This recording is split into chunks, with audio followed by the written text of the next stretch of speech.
ನಮಸ್ಕಾರ, first cube ನ ಮತ್ತೊಂದು ವಿಡಿಯೋಗೆ ಸ್ವಾಗತ.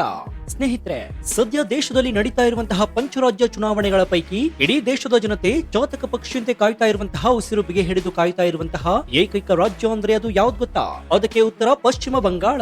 2024ರ ಲೋಕಸಭಾ ಚುನಾವಣೆಯಲ್ಲೂ ಕೂಡ ಜನರಿಗೆ ಅಷ್ಟೊಂದು ಕುತೂಹಲವಿರಲಿಲ್ಲ. ಆದ್ರೆ ಬಂಗಾಳದ ವಿಚಾರಕ್ಕೆ ಬಂದ್ರೆ, ಒಂದ್ ಕಡೆ ದಶಕಗಳಿಂದ ಇಡೀ ರಾಜ್ಯವನ್ನ ತನ್ನ ಉಕ್ಕಿನ ಮುಷ್ಟಿಯಲ್ಲಿ ಇಟ್ಕೊಂಡಿರುವಂತಹ ದೀದಿ ಮಮತಾ ಬ್ಯಾನರ್ಜಿ, ಇನ್ನೊಂದು ಕಡೆ ಹೇಗಾದ್ರೂ ಮಾಡಿ ಬಂಗಾಳದ ಕೋಟೆಯನ್ನ ಒಡೆದು ಕೇಸರಿ ಬಾವುಟ ಹಾರಿಸಬೇಕು ಅಂತ ಪಣತೊಟ್ಟಿರುವಂತಹ ಬಿಜೆಪಿ, ಇವರಿಬ್ಬರ ನಡುವಿನ ಈ ಜಿದ್ದಾಜಿದ್ದಿ ಅಕ್ಷರಶಃ ಊಹೆಗೂ ಮೀರಿದೆ. ಇತ್ತೀಚಿನ ಎಲ್ಲಾ ಸಮೀಕ್ಷೆಗಳು ಬಂಗಾಳದಲ್ಲಿ ದೀದಿಯದ್ದೇ ಮೇಲುಗೈ, ಟಿಎಂಸಿ ಮತ್ತೆ ಅಧಿಕಾರಕ್ಕೆ ಬರುವುದು ಗ್ಯಾರಂಟಿ ಅಂತ ಹೇಳ್ತಾ ಇವೆ. ಆದ್ರೆ ಚುನಾವಣೆಗೂ ಕೇವಲ ಕೆಲವು ದಿನಗಳಿರುವಾಗ ಸುಪ್ರೀಂ ಕೋರ್ಟ್ ಮತ್ತು ಚುನಾವಣಾ ಆಯೋಗ ಸೇರ್ಕೊಂಡು ಬಂಗಾಳದ ರಾಜಕೀಯದ ಮಧ್ಯೆ ಒಂದು ಭಾರಿ ದೊಡ್ಡ ಬಾಂಬ್ ಅನ್ನು ಎಸೆದಿದೆ. ಬಂಗಾಳದ ವೋಟರ್ ಲಿಸ್ಟ್ ನಿಂದ ಬರೋಬ್ಬರಿ 91 ಲಕ್ಷ ಜನರ ಹೆಸರುಗಳನ್ನ ರಾತ್ರೋರಾತ್ರಿ ಡಿಲೀಟ್ ಮಾಡಲಾಗಿದೆ. ಈ ಒಂದೇ ಒಂದು ಪೆಟ್ಟಿಗೆ ಮಮತಾ ಬ್ಯಾನರ್ಜಿ ಅವರ ಇಡೀ ಕೋಟೆ ಅಕ್ಷರಶಃ ನಡುಗು ಹೋಗಿದೆ. ಟಿಎಂಸಿ ಪಾತಾಳದಲ್ಲಿ ಭೂಕಂಪವೇ ಸೃಷ್ಟಿಯಾಗಿದೆ. ಅಷ್ಟಕ್ಕೂ ಈ 91 ಲಕ್ಷ ವೋಟರ್ಗಳು ಯಾರು? ಬಾಂಗ್ಲಾದೇಶದ ನುಸುಳುಕೋರರಿಗೆ ಸುಪ್ರೀಂ ಕೋರ್ಟ್ ಇಟ್ಟಿರುವಂತಹ ಆ ಐತಿಹಾಸಿಕ ಚಾಟಿ ಎಂಥದ್ದು ಗೊತ್ತಾ? ಈ ಪ್ರಕ್ರಿಯೆಯನ್ನ ತಡೆಯಲು ಮಮತಾ ಬ್ಯಾನರ್ಜಿ ಆಡಿದ ದೊಡ್ಡ ಹೈ ಡ್ರಾಮಾ ಯಾವುದು? ಈ 91 ಲಕ್ಷ ಮತಗಳು ಡಿಲಿಟೇಷನ್ ಇಂದ ಬಂಗಾಳದಲ್ಲಿ ಬಿಜೆಪಿ ಗೆಲ್ಲಲು ಹಾದಿ ಹೇಗೆ ಸುಗಮವಾಗುತ್ತೆ? ಬನ್ನಿ ಇವತ್ತಿನ ಈ ಡೀಟೇಲ್ಡ್ ವಿಡಿಯೋದಲ್ಲಿ ಜಗತ್ತಿನ ಯಾವುದೇ ಟಿವಿ ಚಾನೆಲ್ಗಳು ನಿಮಗೆ ಇಷ್ಟು ಆಳವಾಗಿ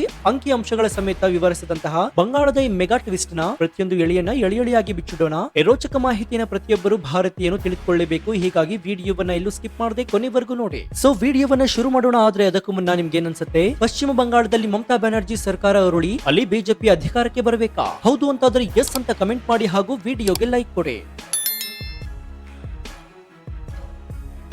ಸ್ನೇಹಿತರೆ, ಈ 91 ಲಕ್ಷ ವೋಟ್ಗಳ ಕಥೆ ಶುರುವಾಗುವುದು ಚುನಾವಣಾ ಆಯೋಗ ದೇಶಾದ್ಯಂತ ನಡೆಸಿದ ಮತದಾರರ ಪಟ್ಟಿ ಪರಿಷ್ಕರಣೆ ಅಥವಾ ಎಸ್ಐಆರ್ ಪ್ರಕ್ರಿಯೆಯಿಂದ. ತಮಿಳುನಾಡು, ಗುಜರಾತ್, ಉತ್ತರ ಪ್ರದೇಶ ಸೇರಿದಂತೆ 12 ರಾಜ್ಯಗಳಲ್ಲಿ ಈ ಪರಿಷ್ಕರಣೆ ನಡೆಯಿತು. ಯಾವಾಗ ಚುನಾವಣಾ ಆಯೋಗ ಬಂಗಾಳದ ಫೈನಲ್ ಲಿಸ್ಟ್ ಬಿಡುಗಡೆ ಮಾಡಿತು, ಇಡೀ ದೇಶಕ್ಕೆ ಒಂದು ದೊಡ್ಡ ಡೌನ್ ಶುರುವಾಯಿತು. ಯಾಕಂದ್ರೆ ಮೊದಲ ಪಟ್ಟಿಯಲ್ಲಿ ಬಂಗಾಳದಿಂದ ಡಿಲೀಟ್ ಆಗಿದ್ದಂತಹ ವೋಟರ್ಗಳ ಸಂಖ್ಯೆ ಕೇವಲ 58 ಲಕ್ಷ ಮಾತ್ರ. ಇಲ್ಲಿ ನೀವು ಲೆಕ್ಕಾಚಾರವನ್ನ ಸೂಕ್ಷ್ಮವಾಗಿ ಗಮನಿಸಬೇಕಾಗುತ್ತೆ. ನಮ್ಮ ಪಕ್ಕದ ತಮಿಳುನಾಡಿನಲ್ಲಿ 6.4 ಕೋಟಿ ಮತದಾರರಿದ್ದಾರೆ. ಅಲ್ಲಿ ಯಾವುದೇ ಬಾಂಗ್ಲಾದೇಶದ ಬಾರ್ಡರ್ ಇಲ್ಲ. ಆದ್ರೂ ಅಲ್ಲಿ 97 ಲಕ್ಷ ನಕಲಿ ಮತದಾರರನ್ನ ಡಿಲೀಟ್ ಮಾಡಲಾಯಿತು. ಇನ್ನು 5.8 ಕೋಟಿ ಮತದಾರರಿರುವಂತಹ ಗುಜರಾತ್ ನಲ್ಲಿ 23 ಮತಗಳನ್ನ ಡಿಲೀಟ್ ಮಾಡಲಾಯಿತು. ಆದ್ರೆ ಬರೋಬ್ಬರಿ 7.66 ಕೋಟಿ ಮತದಾರರಿರುವಂತಹ ಮತ್ತು ಬಾಂಗ್ಲಾದೇಶದ ಗಡಿ ಅಂಟಿಕೊಂಡಿರುವಂತಹ ಅತಿ ಹೆಚ್ಚು ಅಕ್ರಮ ನುಸುಳುಕೋರರಿರುವಂತಹ ಪಶ್ಚಿಮ ಬಂಗಾಳದಲ್ಲಿ ಕೇವಲ 58 ಲಕ್ಷ ವೋಟ್ ಡಿಲೀಟ್ ಆಗಿದ್ದು ಹೇಗೆ? ಇಲ್ಲೇನೋ ಬಹುದೊಡ್ಡ ಗೋಲ್ಮಾಲ್ ನಡೆದಿದೆ. ಬಂಗಾಳದಲ್ಲಿ ಸರಿಯಾಗಿ ವೆರಿಫಿಕೇಶನ್ ಆಗಿಲ್ಲ ಎನ್ನುವ ಕೂಗು ದೇಶಾದ್ಯಂತ ಬಲವಾಗಿ ಕೇಳಿ ಬರಲಾರಂಭಿಸಿತು. ಈ ಕೂಗು ನೇರವಾಗಿ ಹೋಗಿ ತಲುಪಿದ್ದೆ ನಮ್ಮ ದೇಶದ ಅತ್ಯುನ್ನತ ನ್ಯಾಯಾಲಯ ಸುಪ್ರೀಂ ಕೋರ್ಟ್ಗೆ. ಯಾವಾಗ ಈ ಗೋಲ್ಮಾಲ್ ಸುಪ್ರೀಂ ಕೋರ್ಟ್ ನ ಕಿವಿಗೆ ಬಿತ್ತು, ಕೋರ್ಟ್ ಈ ಪ್ರಕರಣವನ್ನ ಅತ್ಯಂತ ಗಂಭೀರವಾಗಿ ವಿಶೇಷ ಆಸಕ್ತಿಯಿಂದ ತೆಗೆದುಕೊಂಡಿತ್ತು. ಬಂಗಾಳದಲ್ಲಿ ಸುಮಾರು 60.6 ಲಕ್ಷ ಡೌನ್ಫುಲ್ ವೋಟರ್ ಗಳಿದ್ದರು. ಅಂದ್ರೆ ಇವರು ಭಾರತೀಯ ಪ್ರಜೆಗಳೇ ಅಥವಾ ಬಾಂಗ್ಲಾದೇಶದಿಂದ ಬಂದವರೇ ಎನ್ನುವುದಕ್ಕೆ ಸರಿಯಾದ ದಾಖಲೆಗಳಿರಲಿಲ್ಲ. ಇವರನ್ನ ವೆರಿಫೈ ಮಾಡಲು ಸುಪ್ರೀಂ ಕೋರ್ಟ್ ಬರೋಬ್ಬರಿ 500 ಮಂದಿ ಹಿರಿಯ ನ್ಯಾಯಾಂಗ ಅಧಿಕಾರಿಗಳನ್ನ ನೇಮಕ ಮಾಡಿತ್ತು. ಬಂಗಾಳದ ಅಧಿಕಾರಿಗಳು ಸಾಲ್ತಾ ಇಲ್ಲ ಅಂತ ಪಕ್ಕದ ಒಡಿಶಾ ಮತ್ತು ಜಾರ್ಖಂಡ್ ನಿಂದಲೂ ಕೂಡ ಅಧಿಕಾರಿಗಳನ್ನ ಕರೆಸಲಾಯಿತು. ಈ ಅಧಿಕಾರಿಗಳು ಎಷ್ಟು ಒತ್ತಡದಲ್ಲಿ, ಎಷ್ಟು ಡೆಡಿಕೇಶನ್ ನಿಂದ ಕೆಲಸ ಮಾಡಿದ್ದಾರೆ ಅಂದ್ರೆ, ಅವರಿಗೆ ಭಾನುವಾರದ ರಜೆ ಇರಲಿಲ್ಲ, ಯಾವುದೇ ಹಬ್ಬದ ರಜೆಗಳಿರಲಿಲ್ಲ. ಮಧ್ಯರಾತ್ರಿಯವರೆಗೆ ಕುಳಿತು ಪ್ರತಿಯೊಂದು ಕೂಡ ಅರ್ಜಿಯನ್ನ, ದಾಖಲೆಗಳನ್ನ ಜಾಲಾಡಿದ್ರು. ಈ ಸ್ಕ್ರೂಟಿನಿ ಮುಗಿದಾಗ ಹೊರಬಿದ್ದ ಸತ್ಯ ಇಡೀ ದೇಶವನ್ನೇ ಬೆಚ್ಚಿ ಬೀಳಿಸಿತ್ತು.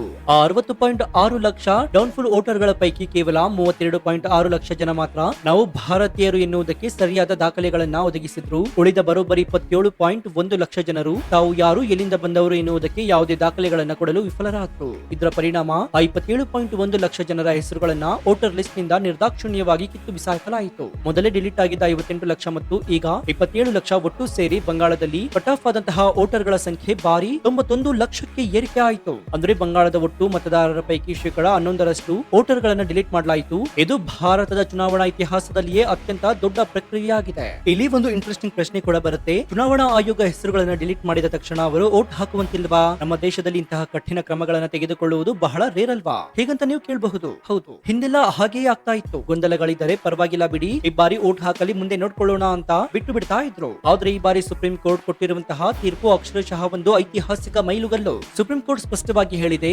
27.1 ಲಕ್ಷ ಜನರಿಗೆ ಈ ಬಾರಿಯ ಚುನಾವಣೆಯಲ್ಲಿ ವೋಟ್ ಹಾಕುವ ಯಾವುದೇ ಅಧಿಕಾರವಿಲ್ಲ. ಇವರೆಲ್ಲ ಫ್ರೀಸ್ ಆಗಿದ್ದಾರೆ. ಒಂದ್ ವೇಳೆ ಇವರು ನಿಜವಾಗಿಯೂ ಭಾರತೀಯರೇ ಆಗಿದ್ರೆ ಚುನಾವಣೆಯ ನಂತರ ವಕ್ಫ್ ಅಥವಾ ಎಲೆಕ್ಷನ್ ಟ್ರಿಬ್ಯುನಲ್ ಮುಂದೆ ಬಂದು ಅಪ್ಲಿಕೇಶನ್ ಹಾಕಿ ಸಾಕ್ಷ್ಯಾಧಾರಗಳನ್ನ ಕೊಟ್ಟು ನಾವು ಭಾರತೀಯರು ಅಂತ ಸಾಬೀತುಪಡಿಸಿಕೊಳ್ಳಲಿ. ಆಮೇಲೆ ಮುಂದಿನ ಚುನಾವಣೆಯಲ್ಲಿ ಬೇಕಿದ್ರೆ ಓಟ್ ಹಾಕಲಿ, ಆದ್ರೆ ಈ ಬಾರಿ ಅಂತೂ ನೋ ಚಾನ್ಸ್ ಅಂತ ಖಡಕ್ ಆಗಿ ರೆಡ್ ಕಾರ್ಡ್ ನ ತೋರಿಸಿದ್ಯಂತೆ. ಅಂದ್ರೆ ಈ ಬಾರಿ ಬಂಗಾಳದಲ್ಲಿ ಬಾಂಗ್ಲಾದೇಶಿ ನುಸುಳುಕೋರರ ಕಳ್ಳಾಟ ನಡೆಯೋದಿಲ್ಲ ಅನ್ನುವುದು 100% ಗ್ಯಾರಂಟಿ. ಇನ್ನು ಈ 91 ಲಕ್ಷ ಓಟ್ ಡಿಲೀಟ್ ಆಗ್ತಾ ಇರುವುದು ಯಾರಿಗೆ ಅತಿ ಹೆಚ್ಚು ಹೊಡೆತ ಕೊಡುತ್ತೆ ಎನ್ನುವುದು ಮಮತಾ ಬ್ಯಾನರ್ಜಿ ಅವರಿಗೆ ಬಹಳ ಚೆನ್ನಾಗಿ ಗೊತ್ತಿತ್ತು. ಹಾಗಾಗಿ ಹೇಗಾದ್ರೂ ಮಾಡಿ ಈ SIR ಪ್ರಕ್ರಿಯೆಯನ್ನ ತಡೆಯಬೇಕು ಅಂತ ಅವರು ಅಕ್ಷರಶಃ ಬೀದಿಗಿಳಿದು ದೊಡ್ಡ ಹೈಡ್ರಾಮವನ್ನ ಶುರು ಮಾಡಿದ್ರು. ಮೊದಲು ಸುಪ್ರೀಂ ಕೋರ್ಟ್ಗೆ ಹೋಗಿ ನಮ್ಮ ಬಳಿ BLO ಅಧಿಕಾರದ ಕೊರತೆ ಇದೆ, ಹಾಗಾಗಿ ಈ ವೆರಿಫಿಕೇಶನ್ ಪ್ರಕ್ರಿಯೆಯನ್ನ ವರ್ಷಗಳ ಕಾಲ ಮುಂದೂಡಿ ಅಂತ ಮನವಿಯನ್ನ ಮಾಡಿದ್ರು. ಸುಪ್ರೀಂ ಕೋರ್ಟ್ ಅಧಿಕಾರಿಗಳನ್ನ ಕೊಡುವುದು ನಿಮ್ಮ ಜವಾಬ್ದಾರಿ, ಪ್ರಕ್ರಿಯೆ ನಿಲ್ಲಿಸಲು ಸಾಧ್ಯವಿಲ್ಲ ಅಂತ ಮುಖಕ್ಕೆ ಹೊಡೆದಂತೆ ಹೇಳಿತ್ತು. ಅದಾದ ಮೇಲೆ ದೀದಿ ತಮ್ಮ ಎಕೋಸಿಸ್ಟಮ್ ಮತ್ತು ಪ್ರೊಪೋಗಂಡಾ ಮೆಷಿನ್ ಅನ್ನ ಆಕ್ಟಿವ್ ಮಾಡಿದ್ರು. ಚುನಾವಣಾ ಆಯೋಗ BLOಗಳಿಗೆ ವಿಪರೀತ ಒತ್ತಡವನ್ನ ಹಾಕ್ತಾ ಇದೆ, ಅವರಿಗೆ ರಜೆ ಕೊಡ್ತಾ ಇಲ್ಲ, ಮಾನಸಿಕ ಹಿಂಸೆಯನ್ನ ನೀಡಲಾಗ್ತಾ ಇದೆ, ಕೆಲಸದ ಒತ್ತಡ ತಾಳಲಾರದೆ ಅವರು ನರಕ ಯಾತನೆ ಅನುಭವಿಸ್ತಾ ಇದ್ದಾರೆ ಅಂತ ಒಂದು ಭಾರಿ ದೊಡ್ಡ ಕಟ್ಟುಕತೆಯನ್ನ ಕಟ್ಟಿ ಇಡೀ ದೇಶಾದ್ಯಂತ ಬಿಂಬಿಸಲು ಯತ್ನಿಸಿದ್ರು. ಆದ್ರೆ ಸುಪ್ರೀಂ ಕೋರ್ಟ್ ಮಮತಾ ಬ್ಯಾನರ್ಜಿ ಅವರ ಯಾವುದೇ ಗಿಮಿಕ್ ಗಳಿಗೆ ಬಲಿಯಾಗಲಿಲ್ಲ. ಮಾಲ್ಡಾದಲ್ಲಿ ನ್ಯಾಯಾಂಗ ಅಧಿಕಾರಿಗಳಿಗೆ ಗೆರವು ಹಾಕಿದ್ರು. ಸುಪ್ರೀಂ ಕೋರ್ಟ್ ಜವಾಬ್ದಾರಿಯುತವಾಗಿ ನಿಂತು ಈ 91 ಲಕ್ಷ ನಕಲಿ ಮತದಾರರನ್ನ ಉಡಿಸಿ ಹಾಕುವಲ್ಲಿ ಯಶಸ್ವಿಯಾಯಿತು. ಈ ಗುದ್ದಾಟದಲ್ಲಿ ಸೋತಿದ್ದು ಅಕ್ಷರಶಃ ಮಮತಾ ಬ್ಯಾನರ್ಜಿ, ಗೆದ್ದಿದ್ದು ಬಂಗಾಳದ ನಾಯುತ ಪ್ರಜೆಗಳು. ಸ್ನೇಹಿತರೆ, ಈ 91 ಲಕ್ಷ ಮತಗಳು ಡಿಲಿಟೇಷನ್ ಬಂಗಾಳದ ಚುನಾವಣೆಯ ಮೇಲೆ ಎಂತಹ ಭೀಕರ ಪರಿಣಾಮವನ್ನ ಬೀರಲಿದೆ ಎನ್ನುವುದನ್ನ ನೀವು ಅಂಕಿಅಂಶಗಳ ಮೂಲಕ ಅರ್ಥ ಮಾಡ್ಕೊಳ್ಬೇಕಾಗುತ್ತೆ. ಪಶ್ಚಿಮ ಬಂಗಾಳದಲ್ಲಿ ಒಟ್ಟು 294 ವಿಧಾನಸಭಾ ಕ್ಷೇತ್ರಗಳಿವೆ. ಈ 91 ಲಕ್ಷ ಡಿಲೀಟ್ ಆದ ಮತಗಳನ್ನ 294 ಕ್ಷೇತ್ರಗಳಿಗೆ ಹಂಚಿದ್ರೆ ಸರಾಸರಿ ಒಂದೊಂದು ಕ್ಷೇತ್ರದಲ್ಲೂ 31,000 ಮತಗಳು ಕಟ್ ಆಫ್ ಆದಂತೆ ಆಗುತ್ತೆ. ನಿಮ್ಗೆಲ್ಲ ಗೊತ್ತೇ ಇದೆ, ವಿಧಾನಸಭಾ ಚುನಾವಣೆಯಲ್ಲಿ ಒಬ್ಬ ಅಭ್ಯರ್ಥಿ ಗೆಲ್ಲುವುದು ಅಥವಾ ಸೋಲುವುದು ಕೇವಲ 5ರಿಂದ 10,000 ಮತಗಳ ಅಂತರದಲ್ಲಿ. ಅಂತಹದ್ರಲ್ಲಿ 31,000 ಮತಗಳು ಡಿಲೀಟ್ ಆದ್ರೆ ಆ ಕ್ಷೇತ್ರದ ಇಡೀ ಚಿತ್ರಣವೇ ಬದಲಾಗಿ ಹೋಗುತ್ತೆ. ಇನ್ನು ಇಂಟ್ರೆಸ್ಟಿಂಗ್ ವಿಚಾರ ಏನಂದ್ರೆ, ಈ ಡಿಲೀಟ್ ಆದಂತಹ 91 ಲಕ್ಷ ಮತಗಳ ಪೈಕಿ ಬರೋಬ್ಬರಿ 75 ಲಕ್ಷ ಮತಗಳು ಈ ಹಿಂದೆ ಮಮತಾ ಬ್ಯಾನರ್ಜಿ ಅವರ TMC ಪಕ್ಷ ಗೆದ್ದಿದ್ದ ಕ್ಷೇತ್ರಗಳಲ್ಲಿ ಡಿಲೀಟ್ ಆಗಿವೆ. ಅಂದ್ರೆ ಯಾರು ನಕಲಿ ವೋಟ್ ಬ್ಯಾಂಕ್ ಗಳನ್ನ ಕಟ್ಟಿಕೊಂಡಿದ್ದಾರೋ ಅವರ ಬೆನ್ನೆಲುಬೆ ಮುರಿದು ಹೋದಂತಾಗಿದೆ. ಇದರಲ್ಲಿ 95% ರಷ್ಟು ಅಂದ್ರೆ ಅಂದಾಜು 86 ಲಕ್ಷ ಮತಗಳು ಮುಸ್ಲಿಂ ಮತಗಳೇ ಆಗಿವೆ. ಇದು ಉದ್ದೇಶ ಪೂರ್ವಕವಾಗಿ ಮುಸಲ್ಮಾನರನ್ನ ಟಾರ್ಗೆಟ್ ಮಾಡಿಲ್ಲ. ಬಾಂಗ್ಲಾದೇಶದಿಂದ ನುಸುಳುಕೋರರು ಬರ್ತಾ ಇರುವ ಅಕ್ರಮ ವಲಸಿಗರನ್ನ ಬಹುಪಾಲು ಮುಸ್ಲಿಮರೇ ಆಗಿರೋದ್ರಿಂದ ಅಕ್ರಮ ದಾಖಲೆ ಹೊಂದಿದವರೇ ಬಲೆಗೆ ಬಿದ್ದಿದ್ದಾರೆ ಅಷ್ಟೇ. ಡಿಲೀಟ್ ಆದ ಅತಿ ಹೆಚ್ಚು ಮತಗಳು ಮಾಲ್ಡಾ, ಮುರ್ಷಿದಾಬಾದ್, ನಾರ್ತ್ ಪರಗಣದಲ್ಲಿ ಕಂಡು ಬಂದಿವೆ. ಇವೆಲ್ಲವೂ ಕೂಡ ಬಾಂಗ್ಲಾದೇಶದ ಗಡಿಗೆ ಅಂಟಿಕೊಂಡಿರುವಂತಹ TMCಯ ಭದ್ರ ಕೋಟೆಗಳೇ ಆಗಿರುವಂತಹ ಜಿಲ್ಲೆಗಳು. ಮಮತಾ ಬ್ಯಾನರ್ಜಿ ಯಾಕೆ ಕಂಗಾಲಾಗಿದ್ದಾರೆ ಎನ್ನುವುದಕ್ಕೆ 2021 ಮತ್ತು 2024ರ ಚುನಾವಣೆಯ ರಿಸಲ್ಟ್ ಗಳೇ ಅತಿ ದೊಡ್ಡ ಸಾಕ್ಷಿ. 2024ರ ಲೋಕಸಭಾ ಚುನಾವಣೆಯಲ್ಲಿ ಬಂಗಾಳದಲ್ಲಿ TMCಗೆ 2.76 ಕೋಟಿ ಮತಗಳು ಬಿದ್ರೆ ಬಿಜೆಪಿಗೆ 2.34 ಕೋಟಿ ಮತಗಳು ಬಿದ್ದಿದ್ವು. ಇಬ್ಬರ ನಡುವಿನ ಅಂತರ ಬರೋಬ್ಬರಿ 42 ಲಕ್ಷ ಮತಗಳು ಮಾತ್ರ. ಹಾಗೆ 2021ರ ವಿಧಾನಸಭಾ ಚುನಾವಣೆಯಲ್ಲಿ TMCಗೆ 2.87 ಕೋಟಿ ವೋಟ್ ಬಿದ್ದಿದ್ರೆ ಬಿಜೆಪಿಗೆ 2.28 ಕೋಟಿ ವೋಟ್ ಬಿದ್ದಿತ್ತು. ಅಂದ್ರೆ ಅಂತರ ಕೇವಲ 58 ಲಕ್ಷ ಮತಗಳು ಮಾತ್ರ. ಈ 42 ಮತ್ತು 58 ಲಕ್ಷ ಮಾರ್ಜಿನ್ ಇಟ್ಟುಕೊಂಡು ಮಮತಾ ಬ್ಯಾನರ್ಜಿ 100ಕ್ಕೂ ಹೆಚ್ಚು ಸೀಟ್ ಗಳನ್ನ ಭಾರಿ ಅಂತರದಿಂದ ಗೆಲ್ತಾ ಇದ್ರು. ಆದ್ರೆ ಈಗ ಏನಾಗಿದೆ, ಆ ಮಾರ್ಜಿನ್ ಗಿಂತಲೂ ಕೂಡ ಭಾರಿ ದೊಡ್ಡದಾದಂತಹ 91 ಲಕ್ಷ ನಕಲಿ ವೋಟ್ ಗಳನ್ನೇ ಸುಪ್ರೀಂ ಕೋರ್ಟ್ ಡಿಲೀಟ್ ಮಾಡಿದೆ. ಅಂದ್ರೆ TMCನ ಇಷ್ಟು ವರ್ಷಗಳು ಗಳಿಸ್ತಾ ಇದ್ದಂತಹ ಆ ಬೋನಸ್ ವೋಟ್ ಗಳು ಈಗ ಇಲ್ಲ. ಆ ಗ್ಯಾಪ್ ಈಗ ಕಂಪ್ಲೀಟ್ ಆಗಿ ಕ್ಲೋಸ್ ಆಗಿದ್ದು ಈ ಬಾರಿಯ ಚುನಾವಣೆ ಅಕ್ಷರಶಃ ಕಾಂಟೇಕಿ ಟಕ್ಕರ್ ಆಗಲಿದೆ. ಒಟ್ಟಾರೆಯಾಗಿ ಹೇಳೋದಾದ್ರೆ 91 ಲಕ್ಷ ನಕಲಿ ಮತಗಳ ಡಿಲಿಟೇಷನ್ ಬಂಗಾಳದ ಚುನಾವಣೆಯ ದಿಕ್ಕನ್ನೇ ಅರ್ಥಮೆಟಿಕ್ ಅನ್ನೇ ಸಂಪೂರ್ಣವಾಗಿ ಬದಲಾಯಿಸಿದೆ. ಸುಪ್ರೀಂ ಕೋರ್ಟ್ ಮತ್ತು ಚುನಾವಣಾ ಆಯೋಗದ ಈ ದಿಟ್ಟ ನಿರ್ಧಾರ ಇಡೀ ದೇಶ ಹೆಮ್ಮೆ ಪಡುವಂತಹದ್ದು. ಆದ್ರೆ ರಾಜಕಾರಣದಲ್ಲಿ ಕೇವಲ ಗಣಿತದ ಲೆಕ್ಕಗಳು ಮಾತ್ರ ವರ್ಕೌಟ್ ಆಗೋದಿಲ್ಲ. ಕೊನೆ ಕ್ಷಣದಲ್ಲಿ ಯಾವ ಅಸ್ತ್ರಗಳು ಪ್ರಯೋಗವಾಗುತ್ತವೆ, ಬಂಗಾಳವನ್ನ ಗೆಲ್ಲಲು ಬಿಜೆಪಿ ಮತ್ತು RSS ಯಾವ ರಣತಂತ್ರವನ್ನ ಹೆಣೆಯುತ್ತವೆ ಎನ್ನುವುದನ್ನ ನಾವು ಮುಂದಿನ ದಿನಗಳಲ್ಲಿ ಕಾದ್ ನೋಡ್ಬೇಕಾಗುತ್ತೆ. ಸೊ ನಿಮ್ಗೆ ಏನನ್ಸುತ್ತೆ, ಸುಪ್ರೀಂ ಕೋರ್ಟ್ 91 ಲಕ್ಷ ನಕಲಿ ಮತಗಳನ್ನ ಡಿಲೀಟ್ ಮಾಡಿದ ಈ ಐತಿಹಾಸಿಕ ನಿರ್ಧಾರ 100ಕ್ಕೆ 100 ಸರಿ ಅಂತ ನಿಮ್ಗನ್ಸುತ್ತಾ? ಈ ನಕಲಿ ವೋಟ್ ಬ್ಯಾಂಕ್ ಕಳೆದುಕೊಂಡಿರುವ ಮಮತಾ ಬ್ಯಾನರ್ಜಿ ಈ ಬಾರಿ ಬಂಗಾಳದಲ್ಲಿ ಸೋಲ್ತಾರಾ? ಅಕ್ರಮ ನುಸುಳುಕೋರರನ್ನ ತಡೆಯಲು ಬಂಗಾಳದಲ್ಲಿ ಬಿಜೆಪಿ ಅಧಿಕಾರಕ್ಕೆ ಬರುವುದು ದೇಶದ ಭದ್ರತೆಯ ದೃಷ್ಟಿಯಿಂದ ಅನಿವಾರ್ಯ ಅಂತ ನಿಮ್ಗನ್ಸುತ್ತಾ? ನಿಮ್ಮ ಅತ್ಯಂತ ನಿಖರವಾದ ಲಾಜಿಕಲ್ ಮತ್ತು ಪ್ರಾಮಾಣಿಕ ಅನಿಸಿಕೆಯನ್ನು ಕಮೆಂಟ್ ಬಾಕ್ಸ್ ನಲ್ಲಿ ತಪ್ಪದೆ ತಿಳಿಸಿ, ಮುಕ್ತವಾಗಿ ಚರ್ಚಿಸೋಣ. ಮತ್ತೊಂದು ಹೆಮ್ಮೆಯ ವಿಡಿಯೋದೊಂದಿಗೆ ನಿಮ್ಮನ್ನ ಭೇಟಿಯಾಗ್ತೀನಿ. ಅಲ್ಲಿಯವರೆಗೂ ಎಚ್ಚರದಿಂದ ಇರಿ, ದೇಶ ವಿದೇಶದ ಆಗು ಹೋಗುಗಳನ್ನ ಗಮನಿಸ್ತಾನೆ ಇರಿ. ಇದಾಗಿತ್ತು ಈ ಕ್ಷಣದ ವಿಶೇಷ. ನೋಡ್ತಾ ಇರಿ ಫಸ್ಟ್ ಟ್ಯೂಬ್ ಕನ್ನಡ. ಧನ್ಯವಾದ.